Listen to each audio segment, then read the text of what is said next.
انسان کی زندگی میں جو چیزیں اسے بہت زیادہ نقصان دیتی ہیں اور بہت پیچھے چھوڑ دیتی ہیں، دنیاوی معاملات سے لے کر روحانی، اخلاقی، قلبی اور قرب الہی کے معاملات تک کو جو چیزیں نقصان پہنچاتی ہیں، ان میں ایک بڑی چیز غفلت ہے۔ ایک لفظ ہوتا ہے جو ہمیں اکثر سننے کو ملتا ہے کہ آپ کی توجہ نہیں ہے۔ یہ ڈھیر سارے لوگوں کا مطالبہ ہوتا ہے، اہل خانہ بھی مطالبہ کرتے ہیں، کئی موقع پر والدین بھی مطالبہ کرتے ہیں، غرباء بھی مطالبہ کرتے ہیں کہ امیروں کی ہماری طرف توجہ نہیں ہے۔ اور یہ بڑی لازمی سی بات ہے کہ کسی چیز پر جب توجہ رہتی ہے تو وہ چیز بہتر ہو جاتی ہے، اور جب عدم توجہی کا لوگ مظاہرہ کرتے ہیں تو وہ معاملہ خراب ہو جاتا ہے۔ یہ جو عدم توجہ ہے اسی کو غفلت کہتے ہیں، اور جب انسان کے مزاج پر غفلت طاری ہوتی ہے اور غفلت اس پر پوری طرح غلبہ کر لیتی ہے تو پھر اس کی زرخیز زمین کو وہ بنجر کرتی ہے۔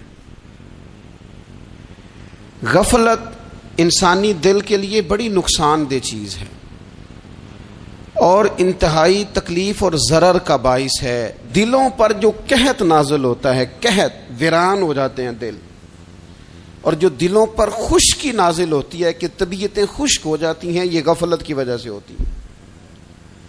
جو لوگ غافل ہو جاتے ہیں نا، اپنے معاملات کا دھیان نہیں رکھتے، دیکھیں نا، آپ کو کھانا کھاتے بھی غافل نہیں ہونا چاہیے۔ اگر کھانا بھی غیر معتدل کھا لیا جائے تو وہ انسان کی طبیعت کے لیے باعث ضرر بن جاتا ہے، نقصان کا باعث بنتا ہے۔ بات کرتے ہوئے بھی غافل نہیں ہونا چاہیے، کئی دفعہ جملے ایسے نکل جاتے ہیں جو انسان کے لیے پھر شرمندگی کا باعث بنتے ہیں۔ انسان کو غافل ہو کر کوئی کام نہیں کرنا چاہیے، غافل ہو کر، مدہوش اور بے ہوش ہو کر نہیں۔ غفلت دل کو ویران کرتی ہے، طبیعت میں خشکی لاتی ہے۔ غافل کبھی نہ بنے۔ قرآن مجید فرقان حمید نے ارشاد فرمایا کہ اقترب للناس حسابہم، فرمایا لوگوں کے حساب کا وقت قریب آ گیا، وہم فی غفلۃ معرضون، اور وہ ابھی بھی غفلت میں منہ پھیرے ہوئے ہیں۔ ٹائم آ گیا حساب دینے کا، لیکن وہ ابھی بھی غافل ہیں۔ ہمارے جو زیادہ تر نقصان زندگی میں ہوئے ہیں وہ صرف ہماری غفلت کی وجہ سے ہوئے۔ ہم نے چیزوں پر توجہ نہیں دی، چیزیں گڑبڑ ہو گئیں۔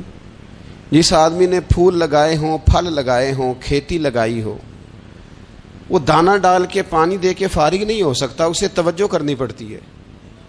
اور کسی نے کہا تھا مالی جیندے ہون تو پھر بوٹے سوکدے نہیں، اگر موجود ہونا ان کو سینچنے والا، رکھوالی کرنے والا، تو پھر ان کی جڑیں کبھی خشک نہیں ہوا کرتی۔ ہماری جو غفلتیں ہیں یہ بڑی ضرر کا باعث ہیں، نقصان کا باعث، اور مجبوری معاف ہوتی ہے، غفلت معاف نہیں ہوتی۔ اسکول میں پڑھتے تھے، مدرسے میں پڑھتے تھے، تو ایک مجبوری ہو گئی جی، خدا نہ خواستہ گھر میں کوئی پریشانی ہو گئی تو اساتذہ اس پر سزا نہیں دیتے۔ کوئی خوشی کا موقع ہے گھر میں، فیملی میں کسی کی شادی ہے، اساتذہ اس پر سزا نہیں دیتے۔ لیکن اگر کبھی پتہ چلتا تھا نا کہ یہ گھر سے تو آیا تھا لیکن مدرسے نہیں آیا، یہ اسکول نہیں آیا، رستے میں غافل ہو گیا، تو یہ بات خوفناک تھی۔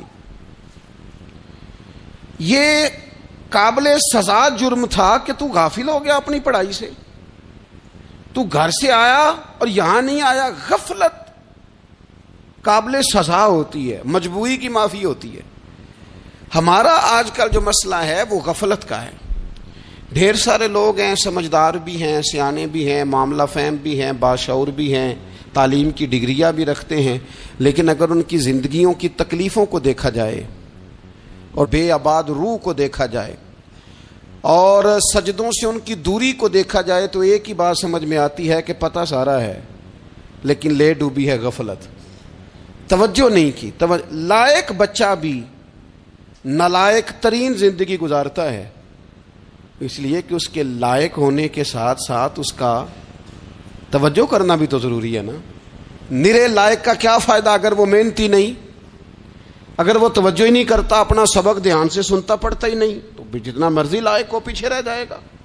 اور کئی نالائق ہوتے ہیں، رٹا لگا کے پاس ہوتے ہیں، پر چلو رٹا تو لگاتے ہیں نا، محنت تو کرتے ہیں نا، جدوجہد تو کرتے ہیں۔ کئی نالائق جدوجہد کے باعث آگے گزر جاتے ہیں، اور کوئی اسی چکر میں رہ جاتے ہیں، میں بڑا لائق ہوں، کل پڑھ لوں گا، پرسوں پڑھ لوں گا، ہفتہ تیاری کر کے پاس ہو جاؤں گا۔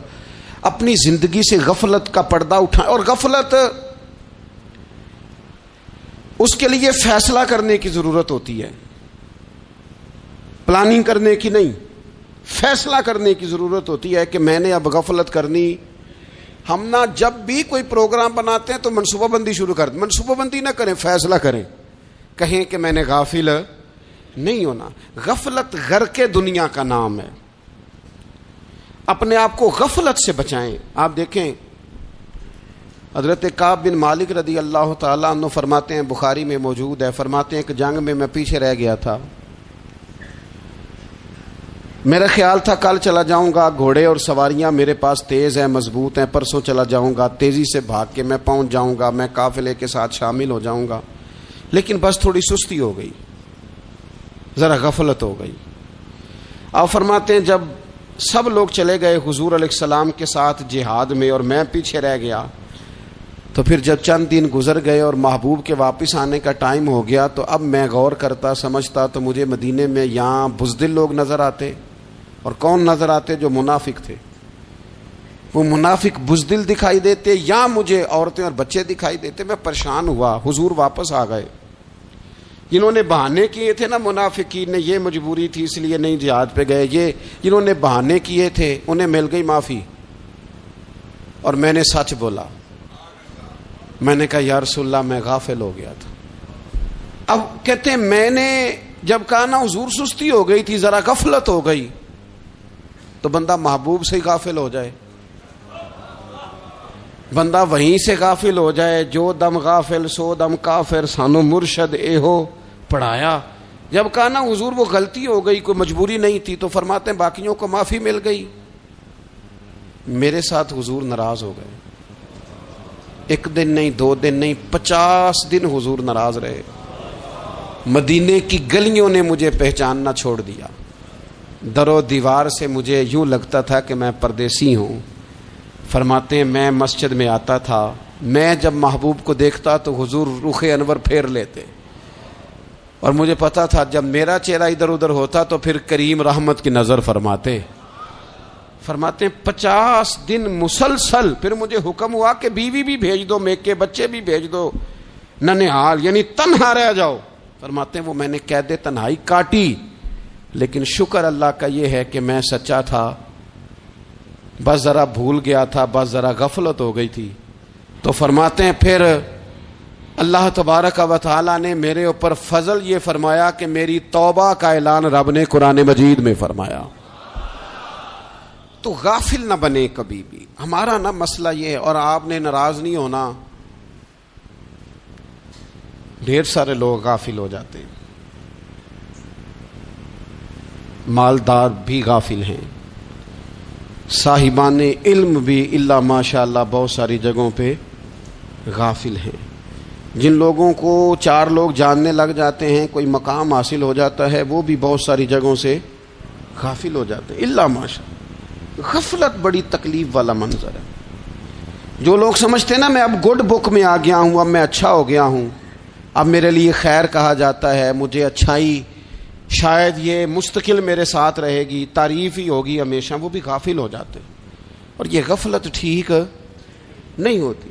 وجہ دیکھنی چاہیے کس وجہ سے انسان کو وقار مل رہا، عزت مل رہی۔ اپنی زندگی سے غفلت کو اتار پھینکیں۔ تھوڑی دیر کی تو غفلت ہوتی ہے، لمبی تو نہیں۔ 2 منٹ کے لیے صرف اس نے ڈرائیونگ کرتے ہوئے چہرہ موبائل کی طرف کیا تھا، 2 ہی تو منٹ لگے تھے۔ لمحوں نے خطا کی تھی، صدیوں نے سزا پائی۔ لمحوں نے خطا کی تھی، صدیوں نے سزا پائی۔ ایک لمحے کے لیے غافل ہوئے تھے اور صدیاں، نسلیں روتی رہ گئیں پیچھے۔ بچے تڑپتے رہ گئے، اہل خانہ پریشان رہ گئے، ماں باپ ساری زندگی روتے رہے، لیکن یہ 2 منٹ کے لیے۔ یہ غفلت جو ہے یہ بڑی تکلیف والا معاملہ۔ اپنی زندگی سے غفلت کو اتارنا ہے، غافل نہیں بننا، ہر وقت توجہ اور ساری باتوں پہ توجہ۔ بعض اوقات لوگ ایک طرف توجہ کر کے ایک طرف سے غافل ہو جاتے ہیں، نہ، توجہ ہمہ پہلو رکھنی ہے۔ ہمارے ذمے جتنے بھی حقوق ہیں ان سب پر توجہ، ہر چیز کا خیال۔ ایسا نہ ہو کہ عبادت کرتے رہ جائیں اور حقوق العباد ہم سے چھوٹ جائیں، اور حقوق العباد اتنے زیادہ ادا کریں۔ ایک صاحب مجھے کہنے لگے ایک دفعہ بڑے وثوق کے ساتھ، کہنے لگے جی معاذ اللہ سما نہیں جی ٹائم ملتا پھر نماز دا کی کریے، روزی کمانا بھی تو عبادت ہے نا۔ تو میں نے کہا آپ نے عبادت کرنا ایک حصہ قبول کیا ہے، آپ نے کل عبادت نہیں قبول کی۔ عبادت کل ہے، ہمہ پہلو، ایک حصہ آپ قبول کر کے نکل گئے اور باقی آپ نے چھوڑ دی۔ تو کسی ایک طرف سے بھی غافل نہیں ہونا، جتنی ذمہ داریاں ہیں، جتنی ڈیوٹیاں ہیں، ان سب کا خیال۔ اور جو بڑا آدمی ہوتا ہے، بڑا گھر میں بڑا ہو، قبیلے میں بڑا ہو، علاقے میں بڑا ہو، ادارے میں بڑا ہو، کلاس میں بڑا ہو، جو بڑا ہے اس کی تو ساری آنکھیں کھلی ہوئی ہونی چاہیے، ایک ایک پر اس کی نظر ہونی چاہیے کہ میری کہاں ضرورت ہے، کہاں مجھے اشک شوئی کرنی ہے، کس کے ساتھ میں نے کس طرح محبت کا رویہ رکھنا ہے، غافل نہ بنے۔ اچھا جی اب کیسے پتہ چلے گا کہ ہم غافل ہیں؟ یہ کیسے پتہ چلے گا؟